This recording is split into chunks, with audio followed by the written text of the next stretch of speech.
Halo semua, selamat datang di Ruang Sinema. Bagaimana kabar kalian semua? Semoga selalu sehat dan baik-baik saja. Sesuai jadwal, jadi pada hari ini kita akan kembali melanjutkan series Donghua Penakluk Bintang episode terbaru. Yang mana ini adalah episode yang ke-182. Bagi yang mau bergabung dengan series ini, kita sudah sediakan playlistnya. Jadi kalian bisa dengan mudah mencari di mana episode awal dari series ini. Namun sebelum kita mulai episode terbarunya, kita akan melihat dulu apa saja yang telah terjadi pada episode sebelumnya. Kemarin Wisa kembali datang bersama dengan para ras iblis yang memiliki kekuatan di tingkat Undying, di mana serangan langsung saja mereka lancarkan untuk menghabisi kelompok Theo. Sebenarnya dalam pertarungan ini, Theo bersama yang lainnya sudah yakin akan mati. Walaupun gitu mereka akan mencoba untuk melawan. Untung saja di sini ada Lao Fang. Dia menggunakan tanaman pemakan jiwa untuk menghentikan ras iblis itu. Dengan kekuatan yang juga berada di tingkat Undying, cukuplah mudah bagi tanaman pemakan jiwa menghabisi dua iblis ini. Namun untuk mengalahkan sosok Weiner, dia harus membutuhkan banyak usaha lagi. Lao Fang pun membawanya masuk ke dalam dunia miliknya. Di sanalah Lao Fang menggunakan teknik pedang Evilium yang seketika saja mengubah Weiner menjadi potongan dadu. Dengan kalahnya tiga ras iblis itu, Lao Fang pun berhasil mendapatkan banyak poin. Ia juga telah menyelesaikan poin pencapaiannya. Sekarang kita akan melanjutkan episode terbarunya.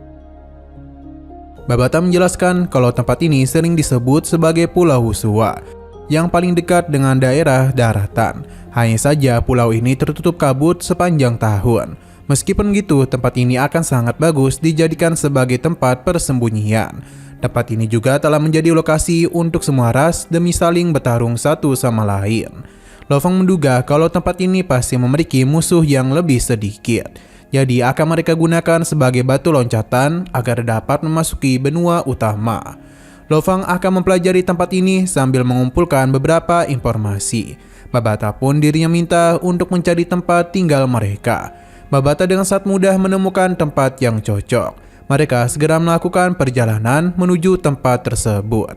Hanya saja Babata sempat tertidur dan baru menyadari kalau mereka telah menemukan hal yang menarik. Yang ternyata itu adalah kehadiran Nolan Sun. Lao Fang memang saat ingin bertemu dengannya. Sepertinya mereka memang sudah ditakdirkan. Lao Fang masih ingat betul mengenai apa yang telah Nolan Sun lakukan kepada keluarganya. Dan apa yang telah dia lakukan juga kepada bumi. Nolan Sun harusnya senang karena masih dapat hidup selama 4000 tahun.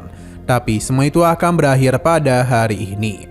Babata pun diri minta untuk membawa dia ke hadapan Nolan Sun.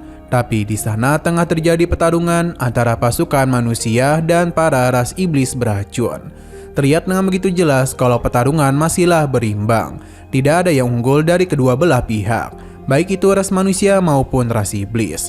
Sebab begitu banyak korban yang telah berjatuhan dalam pertarungan itu. Perhatian Lao Fang tertarik kepada monster ruang dan waktu, yang merupakan salah satu dari 18 klan kerajaan ras iblis. Sosoknya itu mampu memukul mundur para pejuang terbaik dari ras manusia.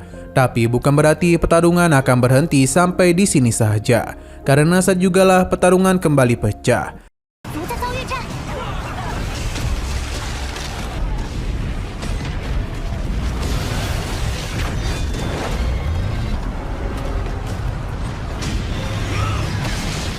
Berbagai serangan terus dilakukan oleh para ras manusia supaya dapat memenangi pertarungan. Namun kehadiran dari monster ruang dan waktu ini membuat ras manusia kewalahan. Dia memiliki dua pupil mata, warna biru untuk ruang dan warna emas untuk waktu. Di saat dia menggunakan dua mata ini sekaligus, maka kekuatan hukum ruang dan waktunya akan berlipat ganda. Alhasil seluruh serangan yang umat manusia lakukan tidaklah dapat mengenainya. Justru malah mereka yang harus terkena serangan. Babata sadar betul kalau ras manusia tidaklah unggul dalam pertarungan ini. Mungkin sebentar lagi pertahanan mereka akan hancur. Nolan Sun meskipun adalah musuh dari Lo Feng, tapi dia tetap berjuang untuk ras manusia. Walaupun begitu, Lo Feng sadar kalau Nolan Sun menggunakan beberapa rekan untuk bisa melindungi dirinya. Atau bisa saja dia itu telah membentuk sekutu. Berhubung ras manusia tengah tidak unggul, jadi Lo Feng akan memberikan bantuan kepada mereka. Kembali ke sisi pertarungan, di mana ras manusia terus didesak untuk mundur. Sudah tidak terhitung lagi sudah berapa banyak yang menjadi korban.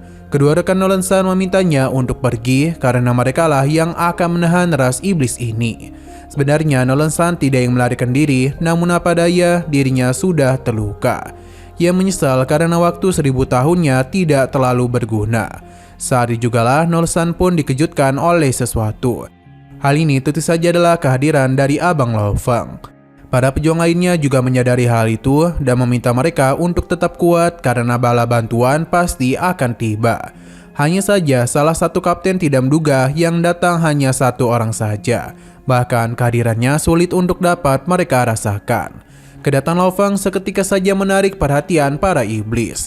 Tanpa berlama-lama lagi, Lo Feng langsung saja menggunakan bentuk pertama dari senjata dewanya, yakni kedatangan Dewa Binatang. Serangan yang Lo Feng ciptakan pun seketika saja memberikan tekanan kepada semua makhluk yang ada di sana, baik itu ras iblis maupun ras manusia. Mereka tidaklah dapat terbang maupun menggunakan kekuatan, karena tekanan ini sangatlah mengerikan.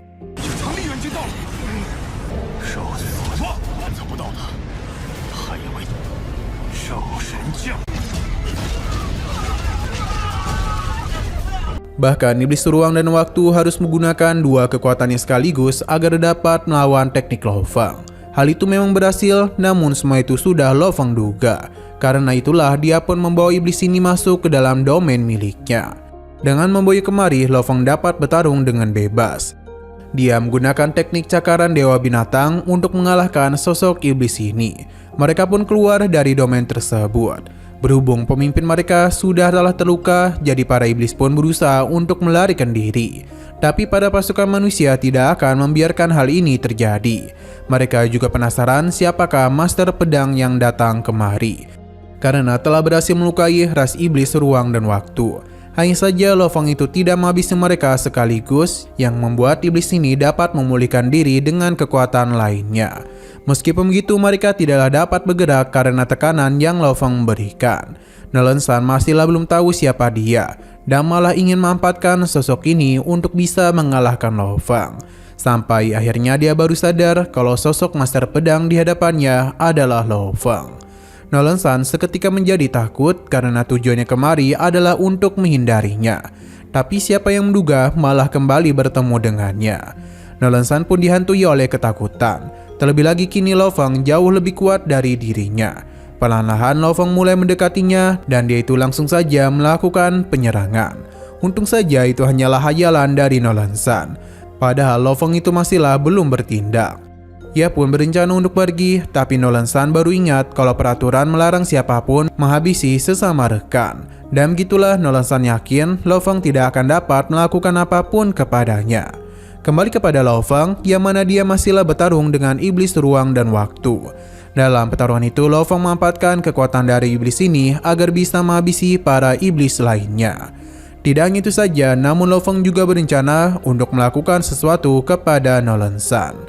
Dengan bantuan kekuatan dari iblis ruang dan waktu, dia pun memantulkan serangannya kepada Nolan Sun. Dengan begitulah dia pun meninggoy, dan orang-orang pasti tidak akan mencurigainya.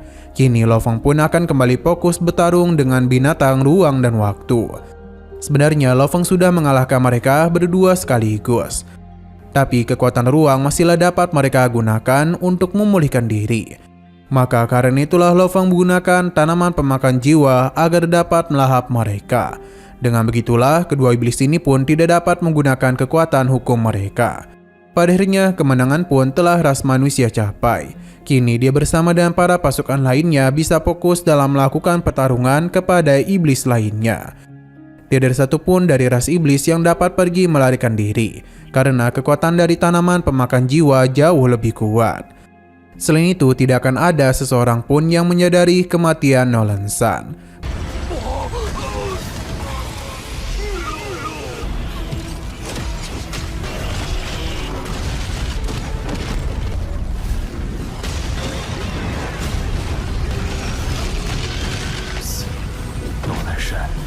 Para pasukan bersorak gembira atas kemenangan mereka. Selain itu, Lo Feng juga diberikan hormat oleh orang-orang di sana.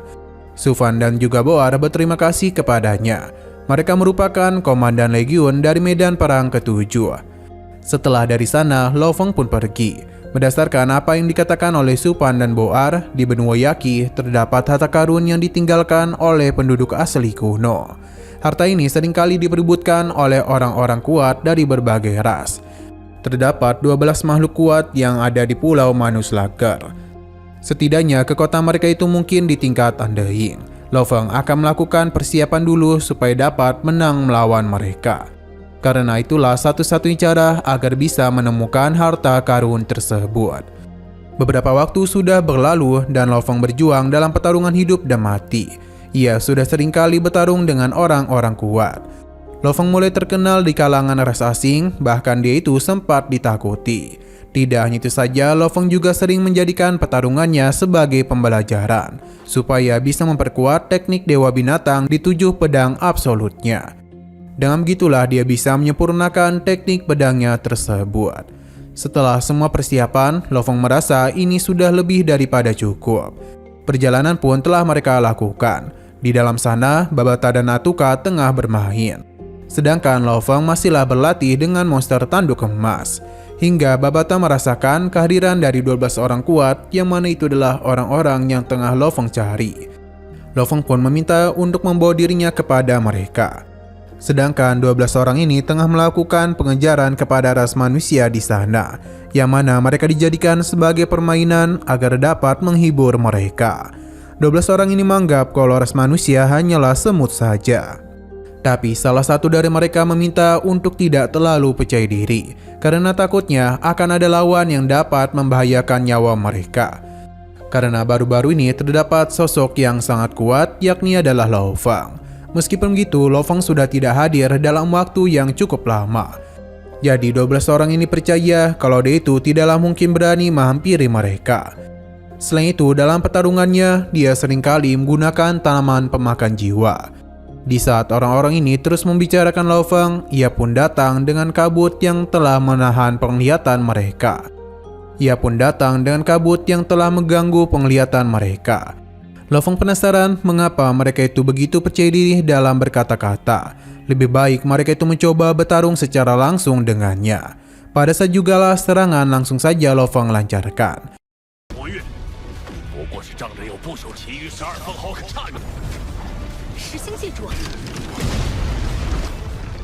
Tahu kalau Lo Feng saatlah kuat, jadi salah satu dari 12 orang ini tidak ingin bertarung dengannya. Lo Feng tidak ada niatan untuk menjawab mereka, karena yang dia inginkan hanyalah kematian dari 12 orang sombong ini. Serangan langsung saja dia lancarkan, yang mana hal itu membuat mereka begitu panik. Sayang sekali, suku kristal ini bisa memulihkan diri dengan mudah. Sedangkan suku Kau memiliki tubuh yang terbuat dari kristal, jadi mereka itu memiliki pertahanan yang kuat. Suku ini seringkali bersama dengan serang gazap. Lo Feng harus berhati-hati karena mereka merupakan lawan yang cukup merepotkan. Lo Feng paham dan meminta mereka bersiap dengan kematian. Perkataan Lo Feng pun semakin membuat orang-orang ini kesal. Mereka berjanji kalau dalam pertarungan ini dia tidak akan dapat kembali hidup-hidup. Lo Feng langsung saja menggunakan teknik Dewa Binatang turun, yang mana hal itu telah mengurung mereka dan akan Lo Feng bawa masuk ke dalam dunianya. Hanya saja 12 orang ini bergerak dengan cepat untuk dapat membebaskan diri, karena bagaimanapun mereka sudah tahu akan kehebatan dari Lo Feng. Tapi semua itu sudah dirinya duga dan Lo Feng sama sekali belumlah serius.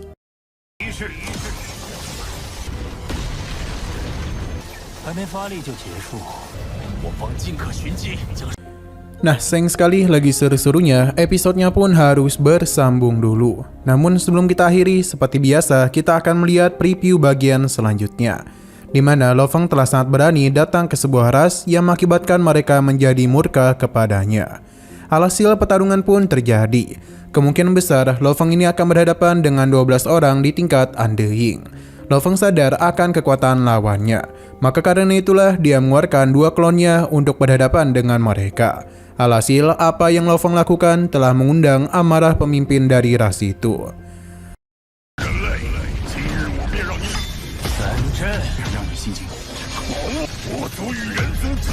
解你的命也用。 Oke, sekian dulu pada video kali ini. Untuk video selanjutnya akan segera hadir. Jadi bagi kalian yang ingin mengikuti series ini, langsung saja klik subscribe dan aktifkan loncengnya. Terima kasih yang sudah menonton video sampai habis. Jika kalian suka pada video ini, klik like dan share ke teman-teman kalian tentang channel ini. Dan ditunggu aja kelanjutannya. Oke, sampai jumpa di video selanjutnya.